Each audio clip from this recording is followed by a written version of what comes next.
Hello, I'm Naushad Ali Chipa.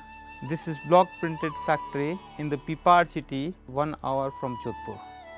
In the factory, we all are making the natural dyes. We make all the products like sarees, dupattas and all the home furnishing items also, like the curtains and table covers, cushions, napkins. All the processes are 100% natural. First of all, we wash the fabrics, then we print by the mud and we dry it, then we put in the colors with the different shades, then we wash the fabrics for the 3 days to remove the dust and impurities and also mud from the fabrics. This block printing is very old from the ancient times. I am the 4th generation of doing the same work. My grandfathers and fathers used these blocks.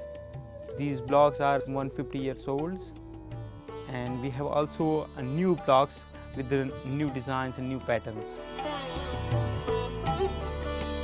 I hope to see you in India someday.